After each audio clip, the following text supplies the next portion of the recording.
Ah, beleza.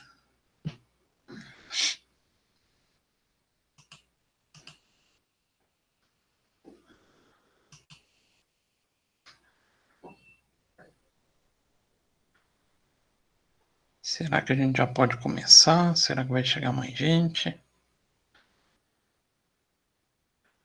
O que vocês acham? Manda bala! Vou compartilhar aqui a tela com vocês. Antes de compartilhar a tela, comentar um pouquinho da prova. Então,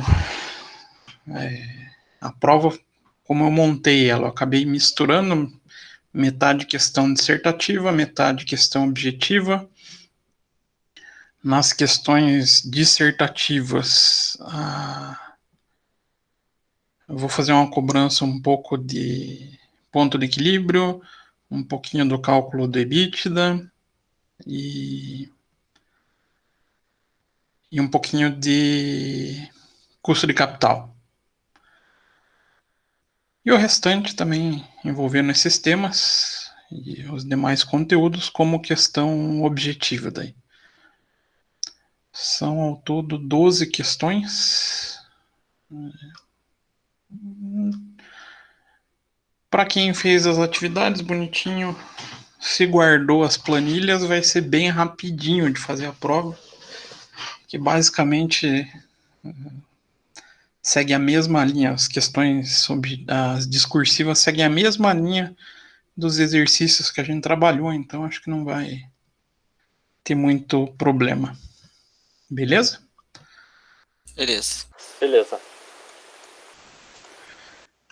Hoje, conversar com vocês um pouquinho sobre QDTOB. É só uma pincelada,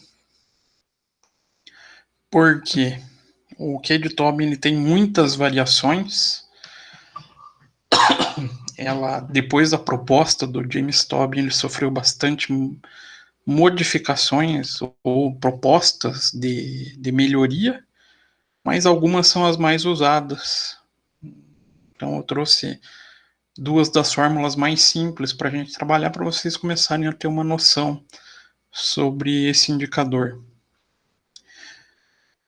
Salvo quem já faz, quem for fazer uma pós na área de finanças, propriamente dito, dificilmente vai acabar se encontrando esse tema novamente. Ele é um tema que não é muito comum nas graduações, mas por ser um indicador até fácil, e dependendo da plataforma que vocês estiverem usando de base de informação, ele já traz até o cálculo pronto. Mas não adianta um índice pronto se vocês não souberem o que ele significa, né? Então, por isso o interesse em trazer esse assunto. Então, como eu falei para vocês, ele é desenvolvido por James Tobin.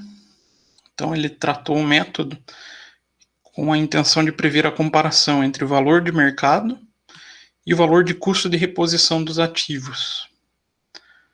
A métrica básica é essa: a relação entre o valor de mercado e custo de reposição de ativo. E com isso ele é usado então para medir o valor criado, o valor real criado na gestão de uma empresa. Então, com base nesse indicador, a gente consegue identificar se a empresa está conseguindo gerar valor ou não. Então, o valor pensando, valor pro acionista, né? Uma vez que aqui a gente pensa na variação do valor negociado de uma ação.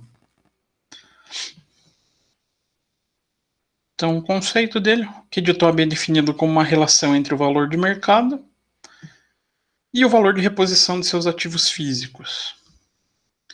Então, ele representa a razão entre dois valores atribuídos ao mesmo conjunto de ativos. Quais são esses conjuntos? O valor de mercado desses ativos e o valor de reposição desses ativos. Então, nesse caso, a inovação trazida, ou a proposta pelo James Tobin, relaciona-se com a definição mais ampla do valor de mercado de uma empresa e com a consideração do valor de reposição, em vez de utilizar o valor contábil, que é o mais comum. E a interpretação desse índice leva em conta a ideia de quanto maior esse índice é, maior é o retorno do investimento. Então, maior o valor do Q de Tobin, o Q, maior vai ser o retorno em relação ao investimento feito. Então, ali para frente, eu deixei um slide com a base para análise, mas em geral o padrão para análise é no resultado 1. Passou de 1, a empresa começou a gerar valor, o resultado do cálculo do Q de Tobin for menor do que 1, a empresa está perdendo valor, ela não está conseguindo remunerar o investimento. Então ali o número base para esse indicador é o 1. Então, a estimativa dos custos de reposição dos ativos é razoavelmente difícil e trabalhosa. Aqui que mora o grande problema do cálculo de Q de Tobin. Por quê? Fazer o levantamento do ativo em si, ele é fácil. Mas você fazer a pesquisa de quanto gastaria para retornar com esse valor, ou para repor todo esse ativo a preço de mercado, ele se torna muito trabalhoso. É muito difícil, não é que leva muito tempo, mas você vai gastar muito esforço para conseguir essa informação. Aí por isso também o índice acabou sendo passando por propostas de melhoria por diversos autores. Então, uma aproximação levará a soma do valor contábil do exigível, do valor de mercado das ações ordinárias e do valor contábil das ações preferenciais, menos os ativos líquidos de curto prazo. Aqui foi uma das primeiras mudanças, aí ele já não traz mais esse levantamento de reposição de ativos. O que ele começa a trazer para o cálculo? Valor contábil do exigível, então passivo mais a valor presente, né? Então você pega toda a tua dívida, traz ao valor atual. O valor de mercado das ações, tanto das ordinárias e o valor contábil das preferenciais. Também já é um pouco mais simples de conseguir essa informação. E os ativos líquidos de curto prazo. Começa a ter propostas um pouco mais simples. Então aí começa uma facilitação da proposta de cálculo. E o denominador desse quociente é o total dos ativos mais o capital da empresa, corrigido pela inflação. Mas esses cálculos podem ser bastante complexos em relação aos ajustes do valor contábil do exigível. Então, vou trazer o valor presente. Já começa a ter um pouquinho também de problema. Apesar de ser muito mais fácil do que fazer custo de reposição, aqui o primeiro problema que os analistas têm é identificar qual será que é o melhor índice para trazer o valor atual. Aí tem que buscar todos os valores de contrato, quais são os índices aplicados, as taxas de juros, né, para trazer o valor atual. E no caso do total do ativo e do capital, é fazer a correção pela inflação. O índice de inflação é um pouco mais fácil de determinar, mesmo não existindo só um, né? Mas dá trabalho também. Então aqui, para a gente simplificar a nossa vida, a gente vai trabalhar. Eu vou passar para vocês os cálculos mais simples. Então, é uma espécie de substituto, ele não é o Q de Tobin original. E a gente vai utilizar o numerador representado pelo valor de mercado e o valor contábil das ações preferenciais e exigível. se torna um pouco mais tranquilo. Então, qual que são as possíveis aplicações desse modelo? Então, necessidades e aplicações do cálculo do Kidd-Tobin podem ser úteis em quais aspectos? Determinação de modelo de investimento. Então, vocês podem criar padrões de investimento onde você tenha uma das variáveis para análise o resultado do Kidd-Tobin. Até como exemplo, eu até separei uma planilha que eu tinha exportado do Bloomberg, onde uma das variáveis que eu exportei foi o próprio Kidd-Tobin. Então aqui, essa é uma... Não sei quem de vocês já conhece a plataforma Bloomberg. Não conheço. É, digamos assim, o maior repositório de dados financeiros existentes no mundo. Então é uma plataforma muito completa, porém ela é cara para ser usada. Bem cara. Só para vocês terem ideia. E eu acabo acessando por universidade que paga. Eu tinha acesso na federal e quando eu preciso eu também peço ajuda para os professores que trabalham na FAI. A FAI também tem. Esse sistema para vocês acessarem, igual a federal, ela gastava em média de R$150 mil por ano para ter acesso a um terminal do Bloomberg.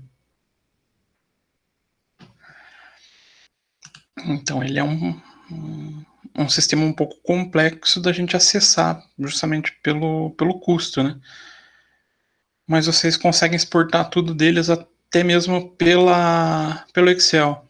Tem como montar fórmula onde ele vai buscar na plataforma do Bloomberg qual o resultado. Né? Foi o que eu fiz aqui. Eu indiquei qual que era a ação que eu queria. Na verdade, eu peguei todas as ações da bolsa, praticamente. Então, pra vocês verem quanta empresa tem no mercado, né? Hoje já tem um pouco mais. E aí eu acabei utilizando, né, mais para base de pesquisa científica. Selecionei algumas variáveis: ativo total, ROI, ROA, retorno de capital investido, aí o Kidd-Tobin, lucro líquido, margem EBITDA, patrimônio líquido. Então dá para trazer muita informação. EVA, MVA. Mas a própria plataforma, ela já não... Se vocês quiserem, vocês não precisam nem efetuar o cálculo. Então, quando a gente monta esses portfólios de investimento, e a gente tem acesso a essas bases de dados, a gente pode simplesmente trazer os indicadores que a gente quer para essa análise. Eles já trazem pronto e você só monta o teu modelo para conseguir fazer a análise. Até por isso que eu comento com os alunos, às vezes o importante não é nem aprender a calcular propriamente dito. Às vezes é mais importante a gente entender como faz uma análise dos valores desses resultados do que chegar num valor. Então vocês podem incluir ele no modelo de análise de investimento, estrutura de mercado e poder de monopólio. Então você pode utilizar isso para determinação dessas estruturas e até para formação de monopólio. Estrutura de propriedade, determinação de estrutura de capital, a determinação, se vocês querem uma carteira de investimentos mais focada em diversificação ou em foco em negócio. Takeovers, fusão, aquisição e também de performance de administração. Então, métricas para determinar esse resultado. Oportunidade de crescimento, relação de agência, sinalização, hipóteses de sobreinvestimento e também de políticas de dividendos. determinação da relação de Q de Tobin com o custo de capital, determinação de Q de Tobin com o risco da empresa. Então, ele pode ser, junto com vários outros índices, fonte para muita informação na decisão sobre investimento. Porém, vale lembrar que tipo de analista que usa essas informações, informação voltada para o negócio em si, é o analista fundamentalista. O analista técnico ou gráfico, ele não se preocupa com nada disso. Ele só se preocupa com variação de preço de ação. Então, aí vai também do foco do trabalho do analista. Esse tipo de aplicação é muito mais para esses investimentos de longa duração.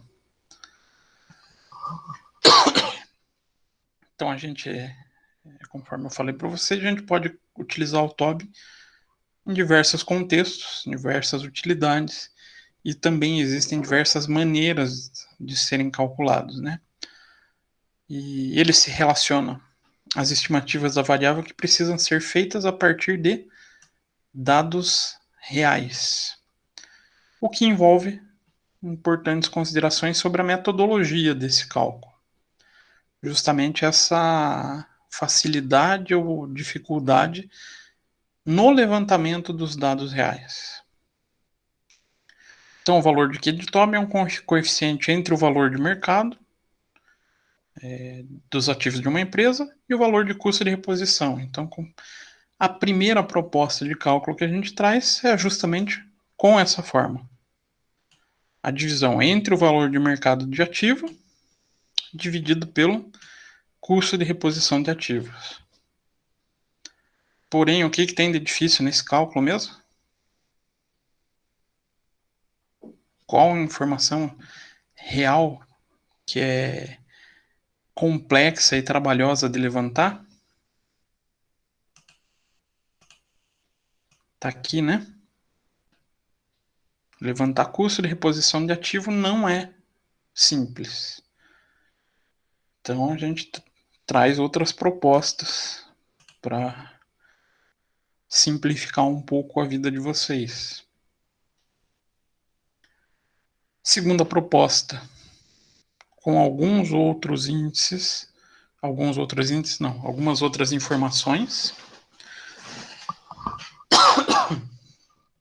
Quais são elas? Valor contábil do exigível. A gente precisa fazer alguma coisa aqui. Esqueci desse. A gente trata essa informação ou não?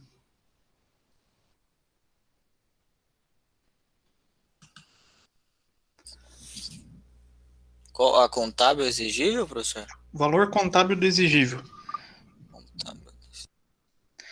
Esse cara a gente tem que trazer a valor presente, né? Trazer o valor da dívida para a data atual. Aqui mora já um dos problemas, né? Qual as taxas que a gente utiliza? Se a gente está na empresa, ele é muito mais simples de conseguir. Se a gente é analista externo, nem sempre a gente vai ter essa informação fácil. Valor de resgate de ações preferenciais. Será que essa informação é fácil, é difícil? O valor de resgate de ação preferencial. Difícil. Não, essa é mais fácil. O valor de resgate é o valor de compra. Quanto que eu gastaria para comprar essas ações hoje? Preciso do preço do mercado. Quanto que está sendo negociado a ação preferencial na bolsa? E também o valor de mercado das ações ordinárias.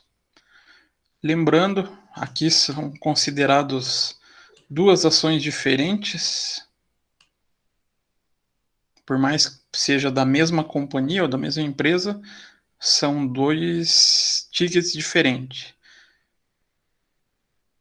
Até pergunto, vocês sabem como identificar se uma ação é preferencial ou ordinária pelas siglas da bolsa? Tenho 3, tenho 4. Mas ela tem duas letrinhas que diferenciam entre uma e outra. Não sei. PF. Não, nada a ver, né? Opa, quase. Não lembro. Eu sabia, eu não lembro. Que é PN e ON. Então, se vocês tiverem uma ação, por exemplo, ALL, nem existe mais ALL, né? Mas ALLPN. Deixa eu até pegar. Aqui nenhuma dessas são preferenciais.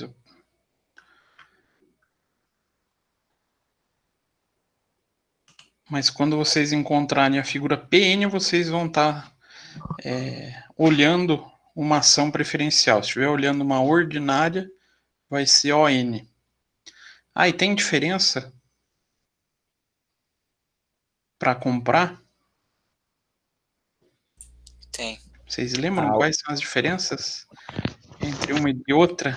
Questão dos dividendos. Uma das figuras é o dividendos. E tomada de decisão da empresa. Isso. O direito a voto, né? Isso. Só Então, não lembro qual que é qual. Então vamos supor, vocês querem falar de preferencial. Preferencial vocês podem comprar, ela é uma boa ação para investimento que não seja para gestão do negócio. Então, ela vai te trazer a preferência na distribuição de lucro, você vai receber o lucro primeiro, e segundo, você não vai, na verdade, ter decisão ou voto em assembleia. A ordinária, ela é secundária, ela não tem preferência na distribuição de dividendos e ela dá direito a voto. Então, eu quero comprar uma empresa, comprar ações para poder controlar uma empresa. Tem que comprar esse cara aqui. Tem que ser ordinário, senão você não só vai ser um investidor, só. Não, eu só quero ação para conseguir rentabilizar e também receber os dividendos. Então compre essa que é melhor. E dá diferença para negociação? Dá. A tendência é que a preferencial seja mais cara. Por quê? Puxa, mas ela não dá direito a voto, não é tão importante. Na verdade, como ela não tem a função de gestão, ela entra muito mais em negociação no mercado. Então, como existe a procura e a demanda um pouco maior, ela acaba valendo mais do que a ordinária. A ordinária, então, ela tem mais dificuldade de ser negociada no mercado e, na verdade, a gente quase não vê negociação dela. Aí a gente vê mais as movimentações de quem quer comprar o poder efetivo da empresa, né? Claro, algumas empresas terão somente esse tipo de ação. Aí vai depender de que tipo de empresa vocês estão falando. Vocês sabem como se faz essa classificação? Antes de continuar para... Isso, meu vizinho resolveu furar a parede. Eu não sei o que tanto esse cara fura, porque ele fura todo dia essa minha parede. Essa minha parede não, né? A parede do prédio aqui. É impressionante. Então, vocês sabem identificar se uma empresa tem somente ação ordinária ou se também tem preferencial sem olhar as ações? Quando ela é SA ou não? As duas têm que ser SA. Mas na bolsa tem um determinado grupo de empresa que não tem ação preferencial.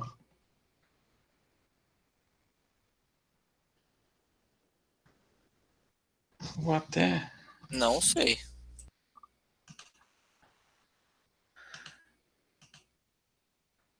E a empresa ostenta isso, tá, gente? É interessante. Tá um pouquinho que eu tô abrindo. uma divulgação para vocês. Aqui é uma divulgação financeira da Magazine Luiza.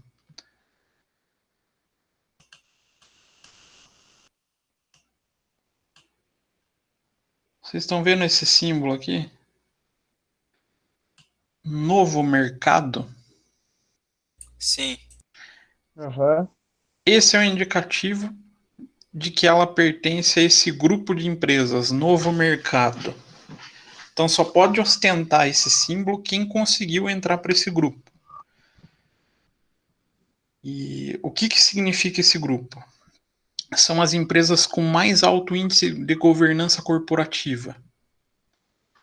E para que ela tenha esse símbolo, que ela participe do novo mercado, um dos critérios é que ela só pode ter ação ordinária. Em hipótese nenhuma, ela vai poder emitir ação preferencial. Ah, mas qual a relação disso com o novo mercado, com a governança corporativa? É a indicação de que todo investidor ele vai ser tratado como um sócio efetivo. A empresa fez besteira, todo mundo que colocou dinheiro nela vai ser responsável. Isso tende a fazer, né? Não, claro que quem tem poucas ações não vai ter esse poder, mas tende a ter uma exigência de fiscalização por parte dos investidores mais efetivo, maior.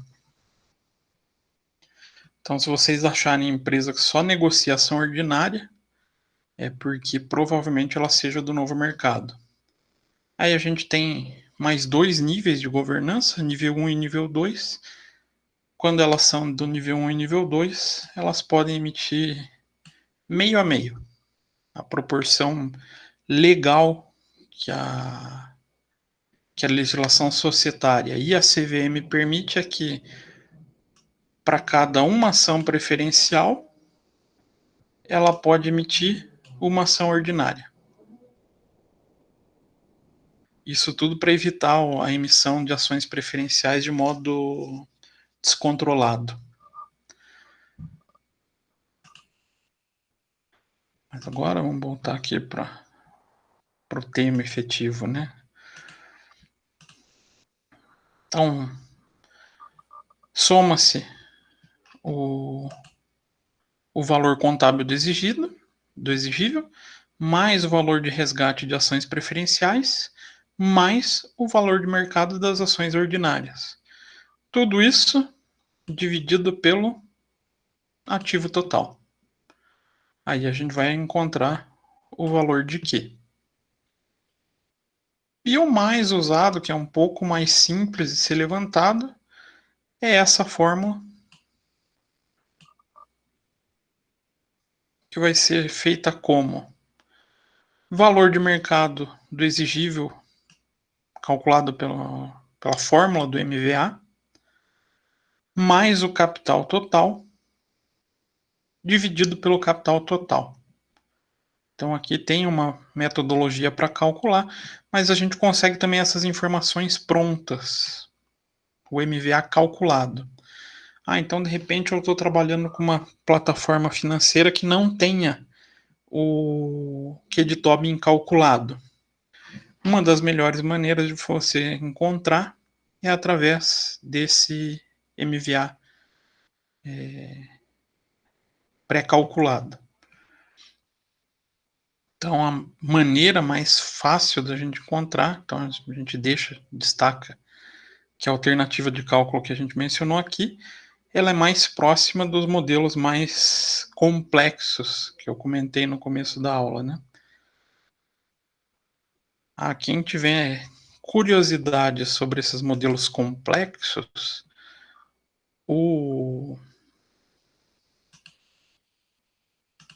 artigo que eu coloquei para vocês, ele traz variações dessa fórmula.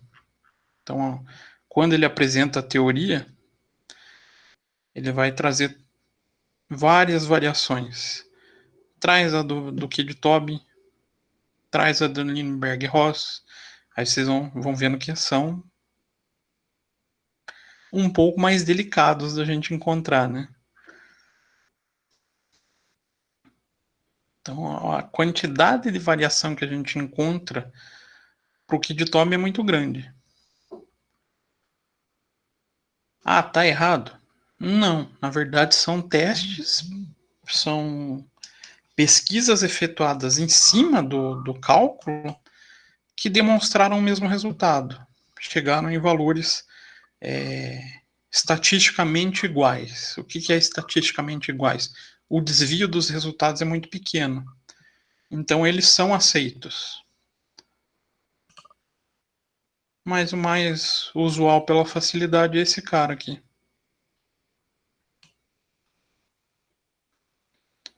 Então, supondo que a gente tenha uma empresa para calcular, onde a gente encontre já determinado MVA. Geralmente, quando a gente tem acesso a MVA, a gente calcula também o EVA. O ROI, WACC, total de capital. Primeira coisa que a gente vai ter que encontrar é a figura do valor de mercado. Então, a gente soma o total do capital mais o MVA, a gente encontra o valor de mercado. Colocando na fórmula, valor de mercado, dividido pelo custo do capital, né? Essa soma aqui representa o valor de mercado, dividido pelo custo do capital. Para esse exemplo, a gente encontraria um Q de 1,86. Então, com esses indicadores, um Q de 1,86. Tá bom? Tá ruim? Tem que comparar. Nesse caso, até que nem tanto. A gente já consegue falar que ela é boa. Eu só não consigo falar se ela é melhor que alguém ou pior que alguém. Por quê? Aí vem aquela figura do 1. O indicador ficou superior a 1, ela consegue gerar valor. Então, aqui, sendo assim, o KIDTOB na empresa XYZ é maior que a unidade, ou seja, 1,86. Então, ela traz a indicação da valorização favorável em 86% em relação ao seu investimento total. Valorizar 86% do investimento é um valor significativo, né? Um valor razoavelmente bom, não é? Sim. Então, a métrica, o indicativo, a gente acaba se baseando nesse. Agora ele começou a bater. Meu Deus do céu, mereço. Então, a gente se baseia nesse denominador 1 para analisar. Então, ele é um índice bastante revelador do potencial de valorização da empresa, indicando a riqueza agregada pelo valor de mercado como reflexo do seu poder de gerar lucro. Então, para a gente fazer a análise, se o indicador for menor que 1, revela que a empresa pode alcançar no mercado, o que a empresa consegue gerar de valor, é inferior ao que a gente gastaria para constituí-la, para construí-la. Então, em linhas gerais, se a empresa que você está trabalhando está com resultado do que menor do que 1, você deixa de investir nela. É direto, é simples assim. E já se o KIDTOB for maior do que 1, é determinado quando o valor de mercado for superior ao preço de reposição de seus ativos. Então a gente verifica a agregação de um valor ou de um goodwill no seu preço de mercado. Então ela está conseguindo gerar valor em relação ao investido. Está superior a 1, pode continuar com o investimento ou pode até ampliar o investimento. Então, o grande atrativo desse índice é quando a gente consegue utilizar ele fornecendo essa estimativa de ativos intangíveis da empresa. Então, o que é esse goodwill, né? Quando a gente tem a valorização do valor da empresa em relação ao que vale o seu ativo. Então, quanto maior for o valor desses intangíveis, desses ativos, maior vai ser o valor do quê? Então, a gente consegue determinar ranking de empresa baseando nos seus montantes do valor de quê? E serve, então, para classificá-lo como uma base de geração de fluxo de caixa antecipado. As empresas que tiverem valor maior do que vão trazer um valor maior de retorno da ação ou do investimento. Então, além disso, observando as mudanças dos valores de que ano a ano, a gente consegue, então, fornecer qualquer analista a ideia de como as oportunidades da empresa mudam, como a gestão dela está se efetivando. Então, com esse trabalho, procuramos apresentar algumas das principais interpretações associadas ao KIDTOB, levando ao uso especial foco nos investimentos. Aí eu trouxe até uma tabelinha um pouco mais antiga sobre empresas que atuavam no Brasil. Dessas empresas, quem vocês teriam preferência por investir?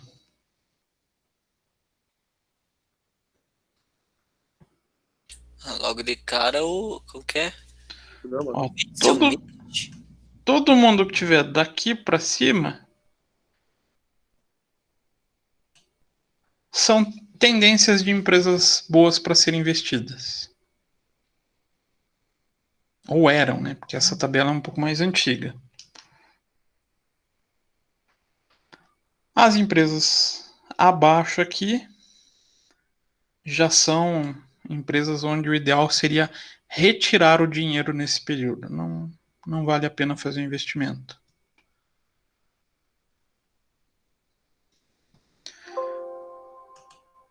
Até quando a gente vai para dados mais recentes, esses dados aqui são de 2018, tá? Foi a última vez que eu levantei uma planilha completa dessa. A gente poderia verificar qual empresa seria boa, qual empresa seria ruim. Por exemplo, se eu falasse para vocês investir na Bradespar, vocês investiriam? Deixa eu até ocultar essas.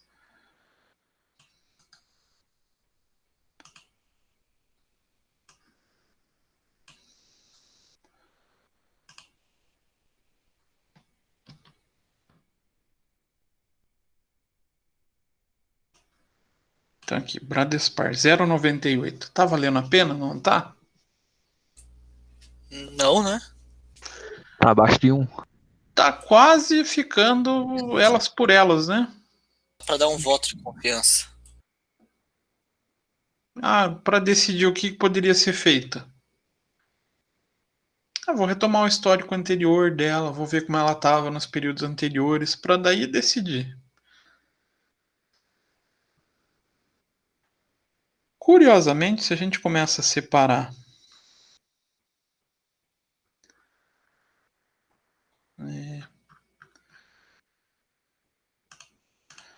as empresas mais baixas, elas tendem a ter uma característica. Vamos pegar até o 0,70.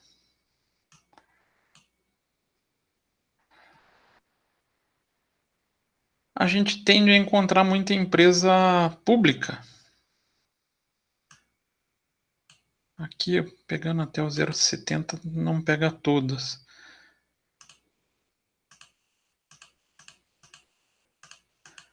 Mas se a gente começa a separar todas as inferior a 1, a gente vai ver muita empresa pública ali no meio.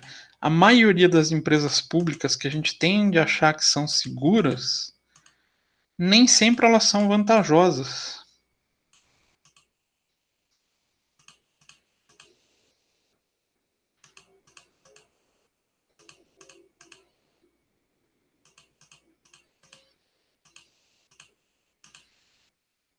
Eu devia ter classificado, né? Era muito mais fácil.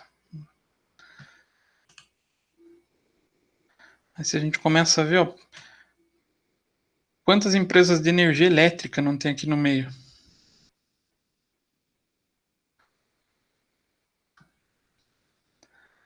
A Petrobras, ela também estava menor do que 1.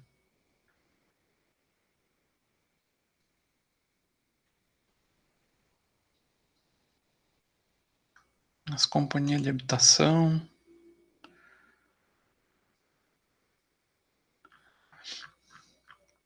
Mas se vocês olharem, olha que interessante.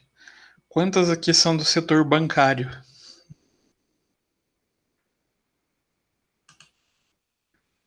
Perceberam que quase não tem?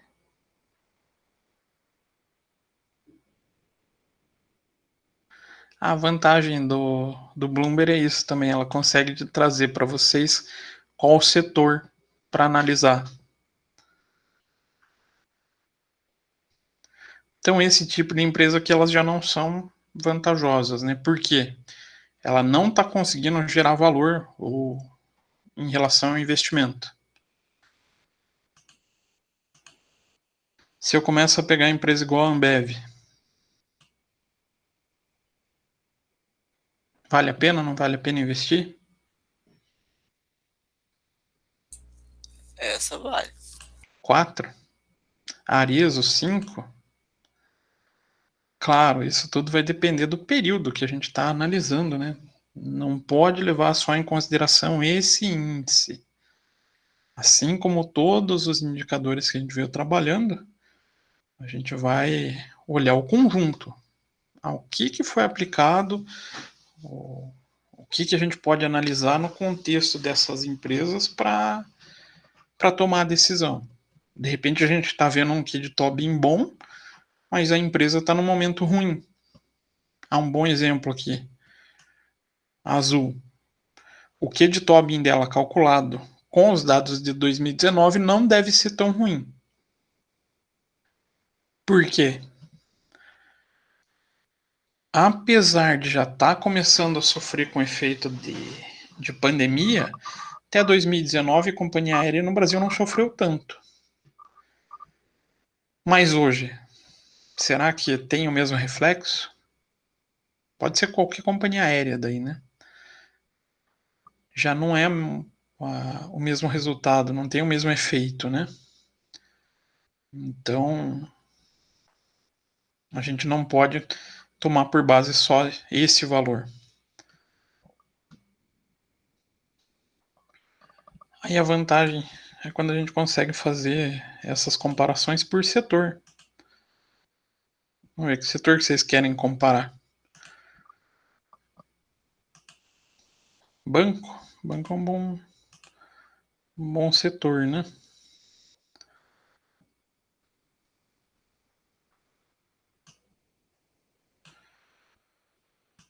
Dos principais bancos comerciais, quem consegue ser o pior?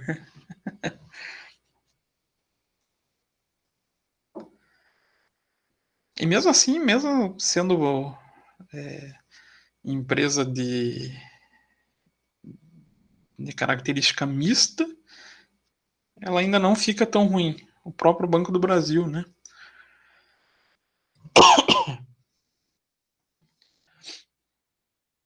Mas os bancos comerciais, em geral, elas sempre acabam gerando valor para o investidor. Não é um alto valor, mas sempre está gerando valor. Então, aqui a gente pode ficar brincando com um número o tempo que seria necessário para decidir sobre o investimento. Vai depender do que vocês gostariam. do que de Tobin era só essa pincelada que eu queria dar para vocês conhecerem esse índice, para vocês não terminassem a disciplina, pelo menos sem ter uma noção do que é esse cara, de que ele existe. Mas aí é o que eu falei para vocês, ele vai ter uma variedade muito grande de variações, de derivações. Aí vai muito de vocês buscarem se quer usar ele, como vai usar ele, qual método vocês vão conseguir utilizar. Então aí vai da criatividade de vocês e também em cruzar ele com outros indicadores, outros potenciais investimentos. Dúvidas, perguntas, questões? Professor, e você mencionou que ele não é muito usado, não falam muito dele. Por Não é quê? que ele não é usado, não falam. Por que que não falam muito dele? Qual que é o defeito dele que o mercado enxerga para não falar? Não é que ele é um tema um pouco mais avançado. Então é mais difícil de se calcular ele? Isso? Isso. Tem, tipo, no mercado tem ferramentas mais práticas, então, que fazem o que ele Tem, faz. tem. Tem outras. Não que vá fazer a mesma coisa que ele faz. Ele tem uma proposta bem diferenciada. Só que essa proposta diferenciada dele traz o agregado da dificuldade. Aí o que eu vejo como o desperdício no ensino em não tratar ele? De repente amanhã vocês estão trabalhando ou em uma empresa de capital aberto, ou uma corretora de valores, em algum lugar onde você tenha uma base de dados que te permita calcular. Ou melhor que isso, te traga pronto. Aí, tendo essa possibilidade, o que vai acontecer? Você já tem uma ferramenta a mais para tomada de decisão. Então, o que não se trata muito é por causa da complexidade dele. Aí o pessoal costuma deixar só para uma pós-graduação na área de finanças. Isso dependendo da qualidade da pós. Tem que ser uma Mas ele é pós. difícil pela complexidade do cálculo ou por outro motivo? Tem as duas fontes. Deixa eu voltar aqui, né? Tem modelos que são cálculos complexos.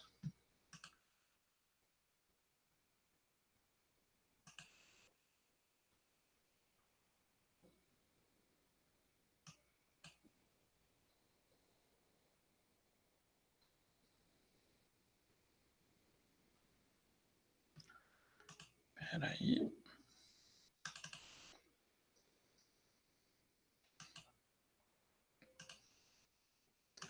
Então, tem modelos que o cálculo vai ser simples. Esses 3 modelos que eu trouxe para vocês, o cálculo em si é simples. A divisão entre valor de mercado de ativo e custo de reposição é um cálculo simples. Só que a dificuldade em levantar a informação é que é grande. Ah, imaginei.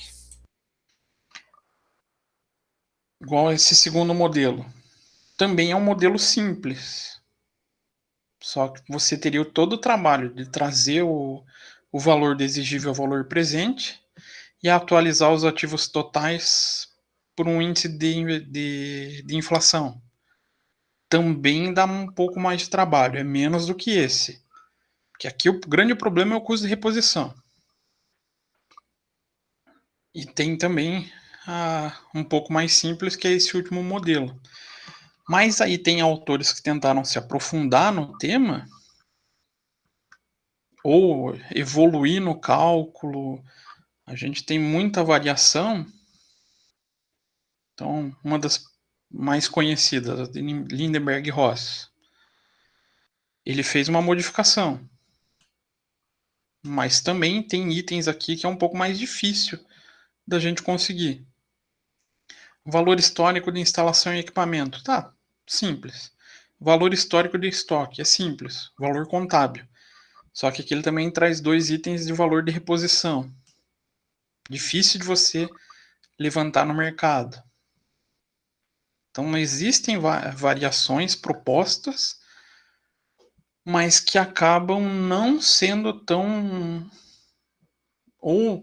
fáceis quanto as outras fórmulas e a fórmula original, ou quanto o levantamento de dados. Aí, por exemplo, de Chung Prit. Valor de mercado das ações, relativamente simples. Valor de mercado de uma espécie de títulos de preferenciais, também já é simples, mas não é tanto. Então, valor do passivo circulante menos ativo circulante, já também se torna um pouquinho mais fácil. E valor contábil dos ativos totais da empresa. Então aqui já se traz uma variação um pouco mais simples. Mas aí entra nas discussões. Qual o melhor método, qual o melhor dessas fórmulas a ser usada? Aí não tem um consenso entre os autores. Ninguém chegou e falou, a melhor métrica é essa. Como é uma ferramenta que não é tão antiga, apesar dela ter nascido lá em 61, 64, se não me falha a memória, mas na década de 60, ela sempre veio sendo modificada e aprimorada, modificada e aprimorada. Tudo isso vai fazendo com que o pessoal vá criando novos métodos e discutindo, tentando chegar em novas formas. Tudo isso vai fazendo com que exista a dificuldade da métrica para ser feita. Então, nesse estudo aqui, ele vai falar um pouco disso. Ele mesmo adota a fórmula mais simples de todas, ou, na verdade, mais simples não, a original.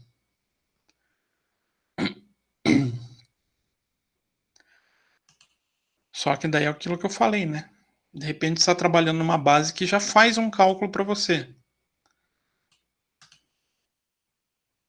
Você pode estar perdendo essa informação.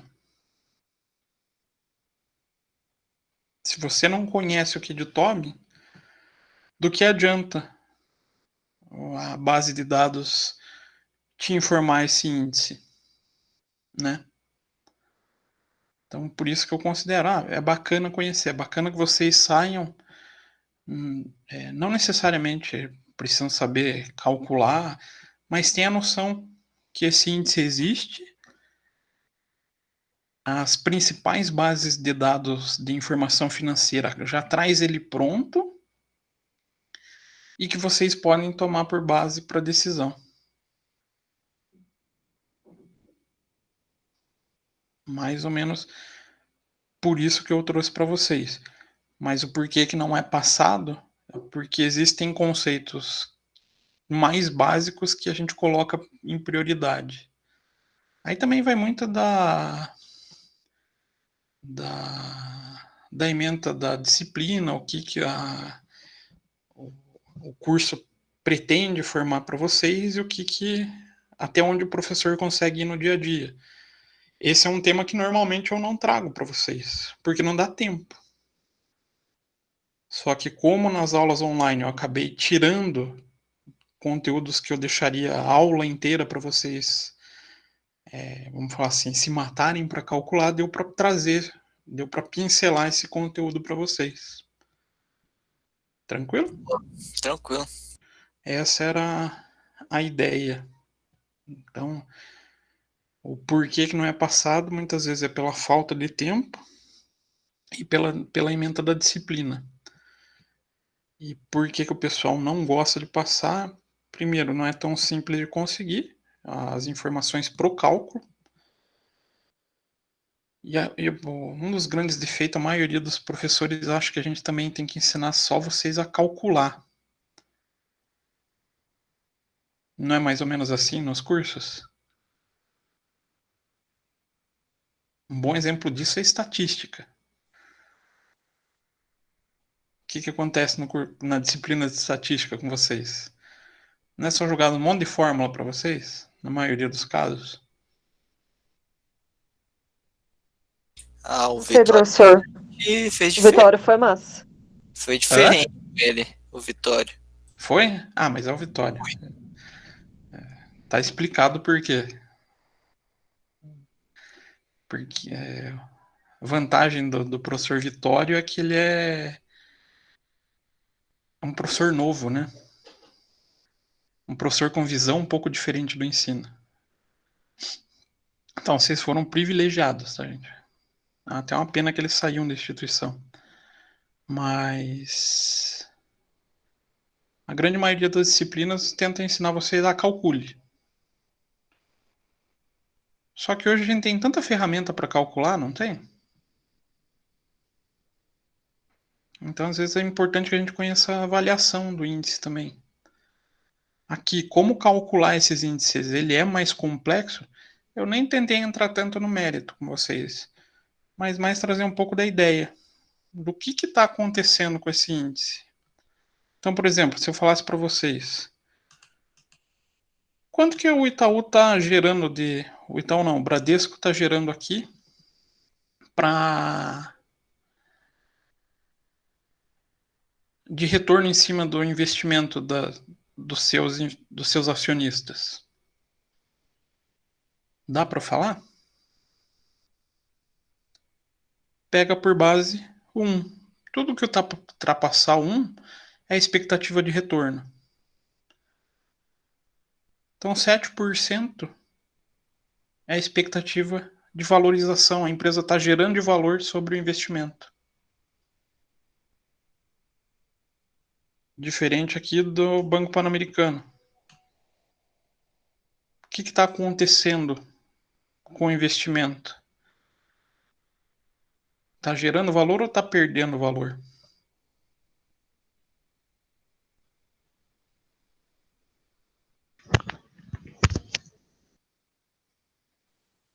Parece que tá perdendo.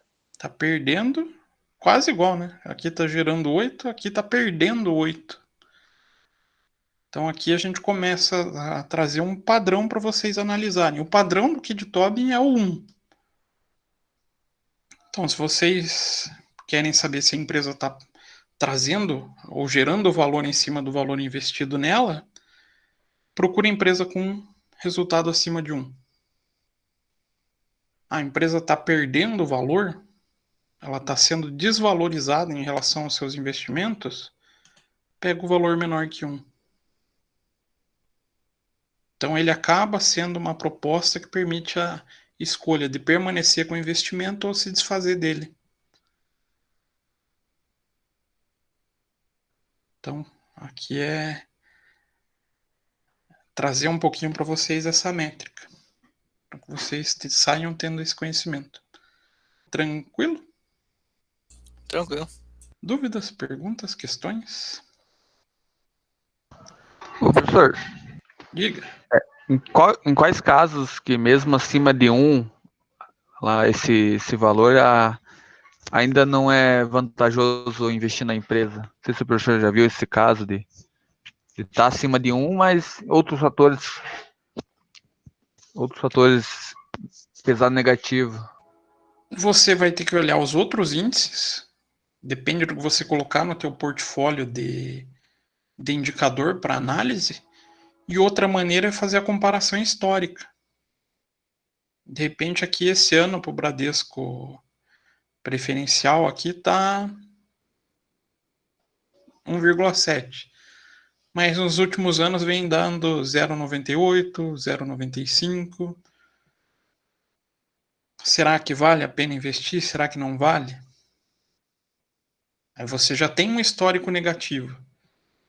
Se esse histórico negativo não tiver uma perspectiva de que volte a acontecer, dá para até arriscar. Mas eu particularmente já não tomaria tanta certeza. Eu ficaria com receio do investimento ou tentaria ver outra opção. Então o próprio histórico do Kid Tobin permite isso. Lembrando, para cada ano ou para cada demonstração financeira a gente consegue calcular um Kid Tobin. Em geral, nessas bases de dados a gente consegue trimestralmente o Kid Tobin. Dá para ter uma boa criar um bom histórico da empresa, né? Não sei se eu consegui explicar, Paulo. Não, é isso mesmo. Então essa a proposta que eu faço para vocês proposta não, né? O indicativo é avalie outros indicadores e o histórico. Mais dúvidas, perguntas, questões? Nada? Não. Eu só não passo essa planilha para você porque ela não, já tem 2 anos, está desatualizada. Mas aconselho vocês, quem puder, quem tiver oportunidade um dia de mexer no Bloomberg, aprender a mexer no Bloomberg, aconselho. Ali vai ter informação que vocês nunca conseguiriam imaginar que tem armazenado em um lugar só. Só que, claro, né? Daí tem esse problema do pequeno custo. Ah, vocês querem saber como que é esse terminal Bloomberg? Quem que usa? Sabe aqueles profissionais que já trabalham com 2, 3 telas na frente? Sim. Que tem um monte de gráfico que parece um ambiente DOS, a tela, o fundo todo preto. Aquilo ali é uma tela Bloomberg. Ô, professor, Oi. para ter as informações da sua empresa aí, é a empresa que paga ou é o Boomer que paga para as empresas para ter acesso? Na verdade, o Bloomberg levanta, porque ele traz todas as informações públicas possíveis. Então ele tem equipes praticamente só para ficar fazendo esse tipo de levantamento. Ah, então são todos dados não sigilosos, né? São dados públicos. É. Só o grande problema, só para vocês conhecerem um pouquinho desse dito terminal Bloomberg.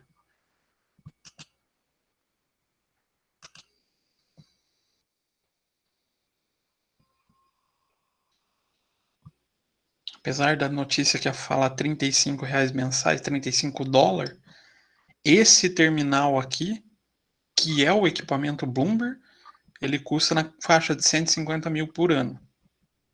Se vocês olharem, até o teclado dele é um teclado específico. Cada uma dessas teclinhas aqui é um acesso diferente. E infelizmente ele tem essa cara bem, vamos falar assim, não é um layout amigável. Só que ele traz a oportunidade de você exportar muita informação, muita informação. E claro, daí vai ter pessoas que têm 2, 4 telas, vai de cada necessidade. Também é comum que as empresas de capital aberto assinem o Bloomberg, não para investir, mas porque será que a empresa em si tem interesse também em acompanhar esses dados? Acompanhar os concorrentes? Exatamente. Acompanhar o posicionamento dele no mercado e dos concorrentes. Que querendo ou não, tá numa lista aqui. Só para vocês terem noção, esses caras aqui, em 2018, eles acabavam participando do portfólio das 100 maiores empresas para ser investidas. Eu até comentei com vocês sobre o PIBB, não comentei? Não me recordo. Não? Das 50 empresas ou 100 empresas melhores para ser investidas? Isso. Eu não quero investir em uma dessas ações. Eu quero um investimento um pouquinho mais seguro. Tem o BB 50 e o PIBB 100, que é um investimento da própria B3 nas 50 maiores e nas 100 maiores empresas.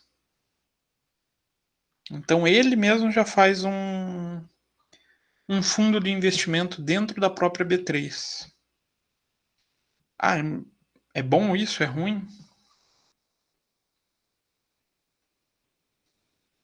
O que vocês acham? É bom. Bom. Primeiro que já são as maiores, né? As maiores não, as melhores empresas. Sim. E faz um investimento ponderado nessas empresas. O risco de você perder é muito pequeno. A não ser que a bolsa comece a ter uma queda igual a gente vem vendo, o pessoal está chamando até do rally da bolsa. Se não tiver esse cenário, é um investimento que dificilmente você vai perder.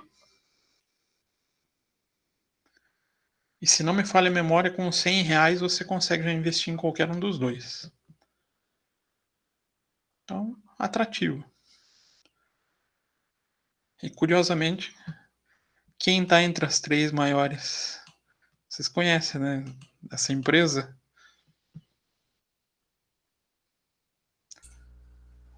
Brasil, É Bolsa. o próprio Bolsa de Valores? É a própria bolsa.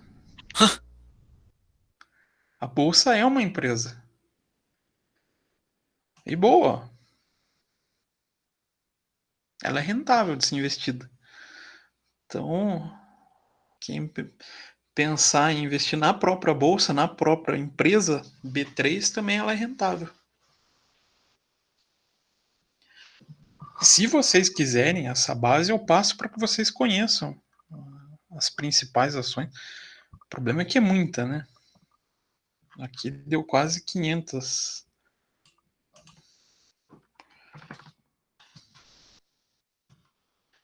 Estava com 518 empresas.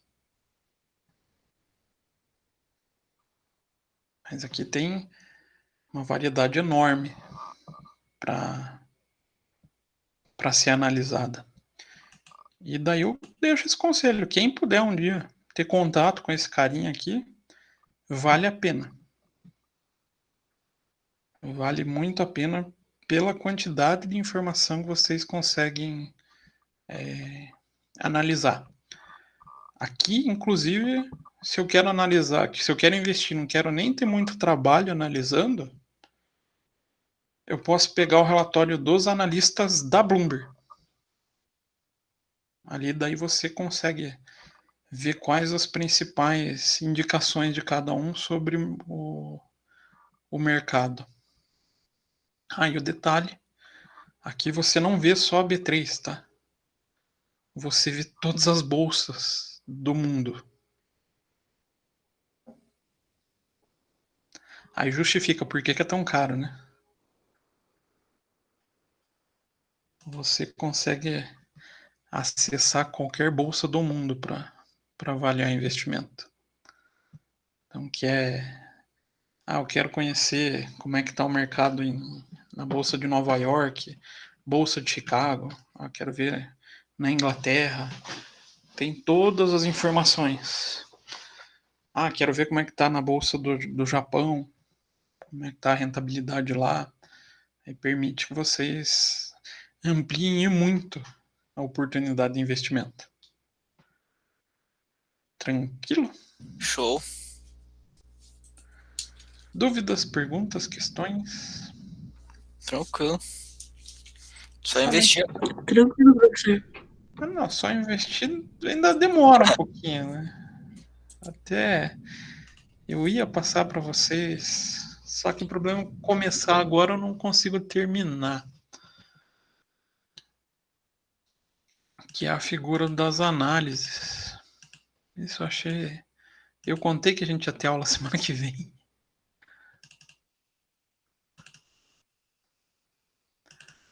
Cadê?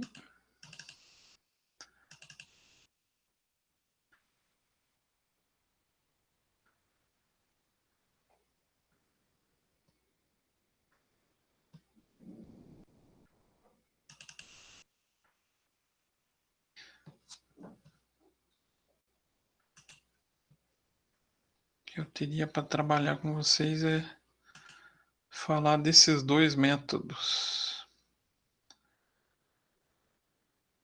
Então, eu falei para vocês, dois perfis diferentes de analista, né?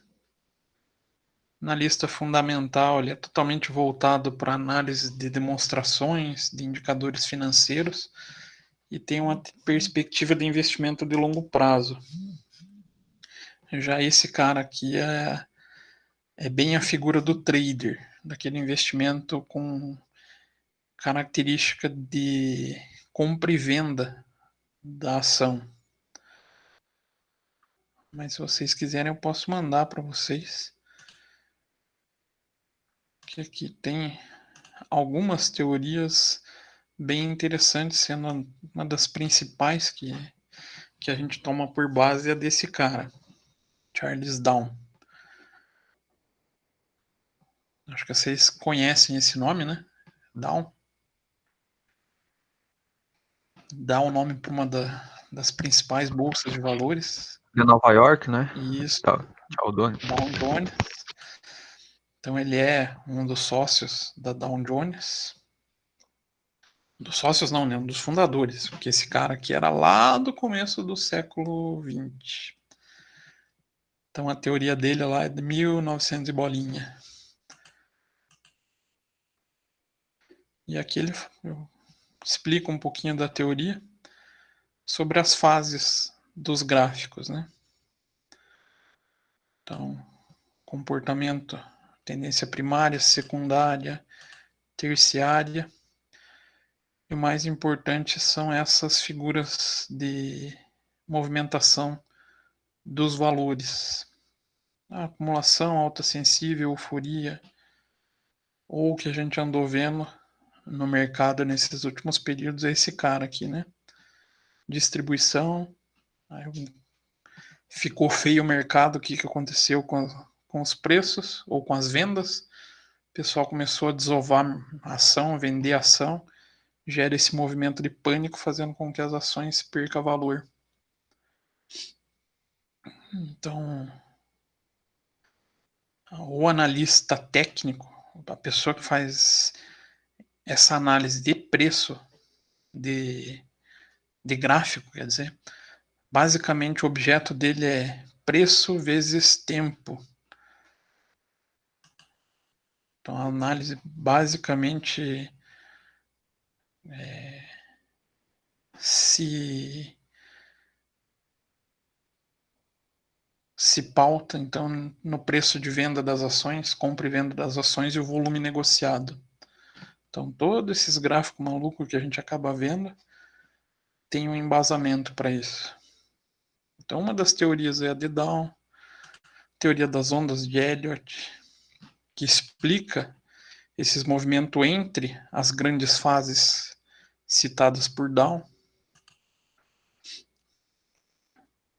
que ela se comporta como ondas.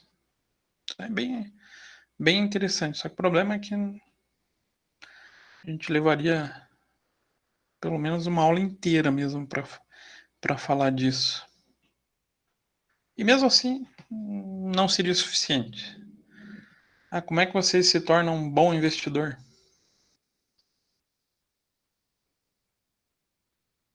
Tem regra de bolo para isso? Estudar. Infelizmente não tem regra de bolo, né? O que precisa? Adquirir conhecimento. Isso. Estudo. Muito estudo. Se possível, prática. Professor, eu não tenho acesso a fazer o investimento propriamente dito. Dá para você estudar e colocar em prática em sites que fazem simulação de bolsa. Tem site que faz a simulação com o valor da própria bolsa de valores. A única coisa que eles não podem, que eles não fazem, é permitir o dado em tempo real. Aí, em geral, o delay que tem é de 15 minutos. Tem que ser no mínimo 15 minutos do dado real para o que eles colocam no programa de simulação, dá para vocês treinarem. Não sei se nenhum professor passou isso para vocês, sobre exercício para treinar investimento. Essa parte não. Essa parte não.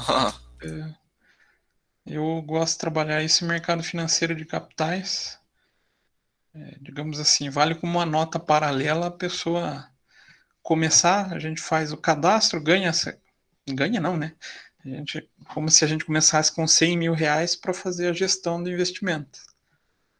E com essa gestão você consegue apresentar no fim do semestre, valorizou tanto até os 100 mil reais, desvalorizou, quanto que você conseguiu maximizar o investimento, quanto que vocês conseguiram diminuir. Conseguir diminuir não, né? O quanto você perdeu. Só que isso digamos, tem que cadastrar hoje e jogando todo dia. Como se fosse uma bolsa de valores, né? Vocês podem fazer isso agora? Podem. Até porque é uma plataforma aberta, todo mundo entra lá, eu quero começar a jogar. E você vai acompanhando, vai treinando a movimentação, a sua movimentação de investimentos com a movimentação real do mercado. Então, permite que vocês façam essa prática. É uma brincadeira, né? É um jogo. Não deixa de ser um jogo. Dúvidas, perguntas, questões?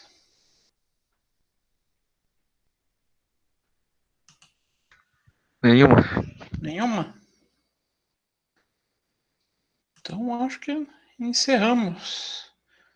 Basicamente, encerramos o semestre, né? Acho que não nos encontramos semestre que vem.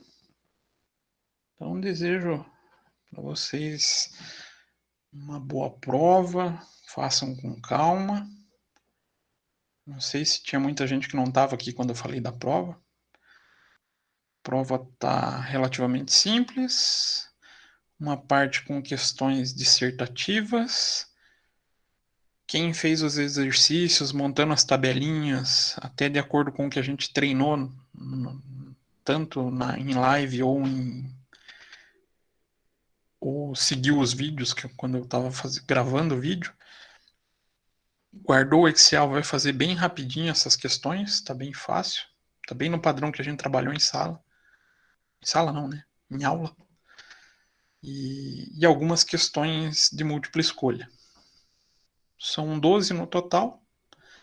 As questões, isso eu não falei esqueci de comentar no começo da aula, as questões de discursiva têm um peso um pouquinho maior, tá? Então, acho que vocês vão ter... Vai ser no mesmo formato da outra prova, professor? Isso. Praticamente igualzinha. A única situação que se vocês quiserem até nessas questões discursivas, eu na prova passada eu não tinha me atentado sobre colocar anexo. Mas para essas questões eu liberei. Tem um íconezinho que, como eu também não sabia muito sobre o alvo, eu não tinha liberado. Mas para essa prova vocês podem colocar anexo. Então, quer responder no Excel, já que vai ter essas figuras de cálculo que a gente vinha fazendo, dá para anexar daí. Daí acho que fica um pouquinho mais tranquilo, né? Beleza. Então, acho que é isso, gente. Dúvidas? Perguntas? Esse é o momento. Então, hoje o que vocês têm? Só uma perguntinha bem simples pro Abra, que eu falei, até um pouquinho direcionado para o que é mais vocês enxergam como mais difícil. Eu frisei bastante aqui que a informação é difícil, a informação é difícil. E como semana que vem já é a prova, não coloquei atividade para vocês, tá? Semana livre. Beleza? Beleza, professor. Então tá, gente. Então, acho que Beleza, professor. encerrar. Boa noite, professor. Professor, uma dúvida. Oi. A gente colocou algumas tarefas, exercícios. Você vai fazer comentários lá, vai corrigir? As que a gente fez? Eu acho que não vai dar tempo até a prova. Tá. Algumas eu acho que eu até corrigi em sala, não corrigi? Acho que sim. Mas basicamente, o que vocês vão ter de cálculo mais pesado, digamos assim, que não é pesado? Aquelas tabelas de custo de capital, esse eu acho que eu corrigi em exercício com vocês. O do ponto de equilíbrio. Ponto de equilíbrio múltiplos produtos ainda, tá? Então esse eu acho que tem gravado em vídeo passo a passo como fazer. E o último que a gente fez, que foi a tabelinha do EBITDA. Ah, show. Esses três são basicamente as questões discursivas. Não, perfeito, professor. Conseguiu. Se tem guardado os Excel, as fórmulas de Excel das aulas que a gente fez desses três tópicos, a prova vai levar 1 hora no máximo fazer. Só trocar dado. Nossa. Tranquilo? Beleza, professor? Então tá, gente. Qualquer coisa, vocês têm meu e-mail. Se quiserem meu WhatsApp, podem entrar em contato, podem me procurar. Estou à disposição de vocês. Beleza? Show. Então Beleza, tá. professor. Até a próxima. Até a próxima, gente. Valeu pelo semestre aí, professor. Imagina, eu que agradeço vocês por me aguentar esse período. Um abraço, Então, professor. abraço. Tchau, tchau. Tchau, tchau.